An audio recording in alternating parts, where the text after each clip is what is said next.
Hello guys, welcome back to my channel. Assalamualaikum warahmatullahi wabarakatuh. Oh ya begini guys, ini adalah kesalahan. Kenapa ya? Ya kadang itu 60% TKW itu janda. 60 bukan ya? Berapa ya? Jangan, ini terlalu kebanyakan. 50-50 aja ya. 50% kebanyakan TKW itu janda ya, nggak Arab Saudi, nggak Taiwan, nggak Hong Kong, nggak Singapura. Kenapa ya? Nah, dan ini juga salah satu pengeluaran keuangan janda TKW yang salah gitu. Ya ini bukan hanya pada janda saja ya, semua juga ya, semua TKW. Nah begini ya, biasanya kalau saya lihat gitu, teman saya Sundari itu kan janda dan suaminya itu udah angkat tangan masalah membiayai anaknya gitu. Kadang saya juga lihat itu dia setiap bulan kirim untuk apa? Setiap bulan dia kirim, paling dia menyisakan itu buat diri sendiri, buat jajan gitu, buat libur tanpa menabung. Nah dia kirim terus. Itu kalau nggak di stop, uang kamu habis kan. Kirim untuk biaya kuliah. Nah dan lagian ini atau kebiasaan memanjakan anak ya, si orang sih beda-beda ya kan. Kadang anak dikuliahkan itu ada yang cerdas, maksudnya gini, dia sambil kuliah sambil kerja gitu ya. Jadi dia nggak menggantungkan uang dari orang tuanya. Kan kadang ada ya anak dikuliahkan 100% menggantungkan uang dari ibunya. Kalau bapaknya udah angkat tangan, kalau janda gitu ya. Nah di saat dia kuliah pun dia hanya kuliah. Dia nggak berpikir nanti saya cita-cita habis kuliah saya harus langsung kerja. Nah jadi kan kayak gitu, jadi setiap dia butuh duit, orang tuanya, ibunya ditelepon terus. Nah dia tuh nggak memikirkan emang uang di luar negeri, uang kerja TKW hanya untuk biaya kuliah doang. Nggak mungkin kan. Harusnya orang tuanya juga mengajarkan sih ya, kamu itu harus kan udah kuliah itu udah lulus SMA kan ya, harusnya udah pikir nyambi kerja lah gitu ya, kerja sampingan gitu kan. Ada juga ya yang anak kuliah sambil kerja gitu, jadi banyak koneksinya, banyak temannya. Kalau kamu mulus kuliah, begitu lulus kamu nggak dapat kerja. Begitu lulus kamu, kecuali orang tua kamu presiden direktur sebuah PT, sebuah kantor, sebuah perusahaan, jadi begitu lulus oke, kamu S1 S2 bisa langsung kerja di perusahaan orang tuanya. Nah ini yang membuat banyaknya pengangguran juga.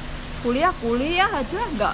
Jadi selama waktu kuliah dia enggak memanfaatkan, oh saya nyambi kerja ini ya, saya harus banyak koneksi ya, begitu lulus jadi bisa. Nah kalau mulus saja mengandalkan duit dari orang tua, apa enggak kasihan gitu ya.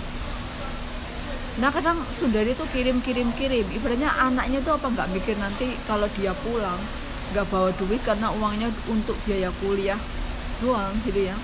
Itu tuh gimana gitu ya. Kadang ini ya, orang tua terlalu memanjakan anak gitu juga salah. Kalau kayak saya juga ini ya, saya melihat kayaknya kemampuan orang tua saya itu kalau untuk mengkuliahkan saya kayaknya nggak mampu gitu. Makanya jadi saya lulus SMA saya langsung kerja. Jadi kalau udah dewasa emang jangan menjadi beban orang tua gitu ya. Kalau kamu dari muda udah terbiasa kamu itu harus kerja gitu, pasti kamu nggak akan nganggur dan kamu akan selalu punya uang apapun pekerjaannya, yang penting halal.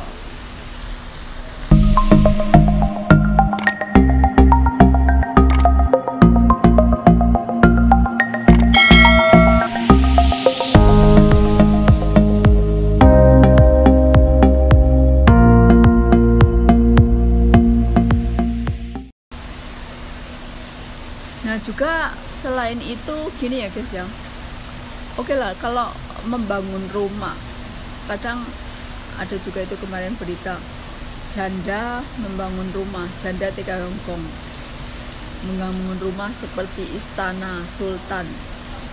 Nah sebenarnya memang ya, rumah itu kalau semakin lama semakin mahal. Tapi kalau duit dari hasil TKW gitu ya, terus kamu hanya untuk membuat rumah yang megah, satu rumah mega tingkat gitu ya, yang gak tingkat tapi mega. Nah nanti setelah kamu pulang ya memang rumah kamu itu bagus, tapi kan uang kamu udah habis untuk hanya membangun satu rumah. Mending membangun rumah yang biasa, standar, terus kalau bisa kalian itu membangun kayak kos-kosan gitu kan juga bisa ya, atau misalnya toko sembako atau warung kelontong gitu. Kalau untuk membuat usaha seperti itu kan uangnya kamu nggak mati, jadi uangnya terus berjalan gitu ya. Membuat usaha tempe lah, kerupuk lah, ceriping lah gitu ya, jadi uang itu akan terus berjalan dan nggak akan mati. Kalau membangun rumah, emang rumahnya bagus tapi uang rumah itu uang mati, nanti kamu nggak ada penghasilan, income pasifnya. Makan tiap hari, duit dari mana gitu ya. Sawah pun panen nggak tiap hari kan kalau sawah. Nah mending uangnya buat usaha gitu ya, buat bikin usaha warung lah, atau jualan apa gitu ya, atau jualan home industry gitu ya, atau bikin tempe, bikin kerupuk, bikin itu kan uangnya tuh jalan terus. Kalau sawah itu nunggu guys ya panennya, buah juga nunggu, jadi nggak tiap hari. Kalau maaf ya guys, kalau usaha warungan, industri itu duit itu selalu ada ya, walaupun memang kita harus perincian. Tapi buka toko sembako, buka toko kelontong, terus pokoknya kamu membuat usaha tempe, membuat misalnya kayak jualan makanan, warung makanan, itu pasti uang tiap hari ada pemasukan. Dan kadang itu gini ya, memang kalian kerja di Hongkong, kadang terus kalian pikirannya sudah investasi, what the fuck kalau menurut saya. Udahlah, selama kalian bekerja, kerja dan uangnya ditabung. Jangan terlalu berpikiran muluk-muluk investasi, ikutan ini, ikutan itu, nabung pohon lah, nabung inilah, apalah. Itu tuh kalau selama kamu misalnya di Hongkong, kalian pengen beli emas di Hongkong, pengen pengen tas yang bermerek. Selama kamu di Hongkong, stop pemikiran itu, stop dulu. Nanti kalau saya sudah punya usaha, nanti kalau saya sudah uangnya udah turah, udah lebih gitu lah, karena nanti kalau saya sudah jadi pengusaha pasti kebeli semua itu. Jadi kalian harus ngerem semua keinginan emas lah, beli emas lah, beli baju branded lah, beli tas branded lah, sepatu branded ya boleh lah, beli 1 kali lah, 2 kali. Jangan itu jadikan sebagai gaya hidup gitu ya. Semakin tinggi gaji kamu, jangan semakin besar pengeluaran kamu. Semakin tinggi gaji kamu, semakin tinggi juga nominal nabung kamu gitu ya. Nominalnya untuk usaha itu semakin tinggi, dan untuk masalah liburan lah, jajan lah, kuliner lah, shopping itu tuh direm. Kalau bisa direm ya. Kalau kamu nggak bisa mengerem semua itu, kamu nggak akan sukses. Bahkan tabungan setahun 60 juta pun kamu nggak akan bisa. Biasanya kan karena udah di Hongkong, kepikiran investasi, beli emas. Ada orang jualan emas dari Indonesia dijual ke Hongkong, kamu beli. Aduh, itu tuh nanti gitu ya, nanti aja kalau kamu udah pulang di Indonesia. ada orang beli tas branded kamu kepingin, ada orang piknik ke sana kamu kepingin. Aduh, itu tuh. Dan juga kalian juga perlu ingat ya, kalian juga harus sedekah gitu ya. Maksudnya ya memang sedekah itu nggak perlu pamer, tapi kalian harus dalam hitungan uang kamu harus, oh saya setiap bulan gaji saya 7 juta gitu ya, Hongkong ini ya, gaji saya 7 juta minimal gini ya, minimal saya harus sedekah ke masjid setiap bulan 500.000 gitu, nggak apa-apa ya.